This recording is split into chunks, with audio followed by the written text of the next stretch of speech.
በአብዛኛው ስንኖር የምንኖረው ትናንትን ነው። የሆነ ሰው ሲሰድብ ወዲያው መልሰህ ትሰድበዋለህ፣ ወይም ልክ እንደ ኮምፒውተር በሚታወቅና ሁሌ በምታደርገው የታወቀ መንገድ ነው ምላሽ የምትሰጠው። ምላሽ የሚቀዳው ከትናንት ልምድህ ነው። ለምሳሌ የሆነ ሰው ሰደበህ እንበል። ብዙ ሰዎች ከዚህ ቀደም ሰድበው ይሆናል። ያ ሁሉ የድሮ ስድብ ደግሞ ውስጥህ ቁስል ፈጥሯል።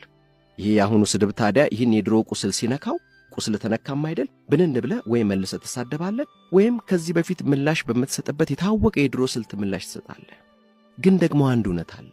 የሰጠኸው ምላሽ ምንም አይነት ተገቢነት የለውም። ምክንያቱም ቁስሉን የሰውዬ አልፈጠረው። ስነ ልቦናዊ ቁስል ሲነካ ህመም ይሰማሃል። ቢሆንም ግን ህመሙ የተፈጠረው በስድቡ ምክንያት እንዳይደለ ግልጽ ነው። ቁስሉ የተፈጠረው ከዚህ በፊት በነበሩ በርካታ ስድቦች ሳቢያ ነው። እናም የተከማቸ የታመቀ ሊፈነዳ ያቆበቆበ ነገር አለ። ሰው ሲሰድብ ያ የተከማቸ ህመም ነው የሚፈነዳው። ስለዚህም ምላሽ ምክንያታዊ አይደለም። ለዚህም እኮ ነው ሁሌም ቢሆን ተሰደብኩ ብላ አካኪ ዘራፍ ስትል መልሰህ ስትሳደብ ስታኮርፍ ሌላኛው ወገን እንዴ ምን ሆነ ነው ግን እንደዚህ የምትሆነው? እኔ ምን አልኩ? ቆይ እኔ ምን ወጣኝ የሚለው። አንተም ደግሞ ታውቀዋለህ። ሳታውቀው የሆነ ነገር ትናገርና የሆነን ሰው ቁስል ትነካለህ።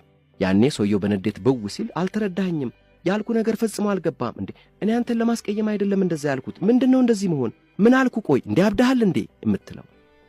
አሁን ይኸው ነው። ሳታውቀው የሰው ቁስል ስትነካ ሰውየው ህመሙን አንተ ላይ ዘረግፈዋል፣ ይላል፣ ይጮህብሃል።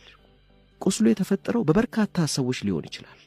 የሚታወቁ የማይታወቁ የተረሱ ሰዎች። ብቻ ግን በቁስሉ ውስጥ የታፈነው ህመም ሁሉ አሁን ላይ ቁስሉን በነካው ሰውዬ ላይ ይፈነዳል። ይህ ምክንያታዊ አይደለም። እና ታዲያ እንዴት ነው ወዲያው ምላሽ መስጠት መመለስ የሚቻለው? መጀመሪያ ትናንትን ወደ ጎን ማስቀመጥ ያስፈልጋል። ፊታችን ያለውን ሰው በንቃት መመልከት። አሁን በንቃት መመልከት። ስለዚህም የትናንት ደመና አስተሳሰባችንን፣ ንቃተ ህሊናችንን እንዳይሸፍን በከፍተኛ ንቃት መመልከት። የተናገረውን በጥልቀት መመልከት፣ መመርመር፣ በዛሬው ብርሃን ትንትን አድርጎ ማየት። እናም ትንሽ መቆየት፣ በጉዳዩ ላይ መመሰጥ የተሻለ ይሆናል።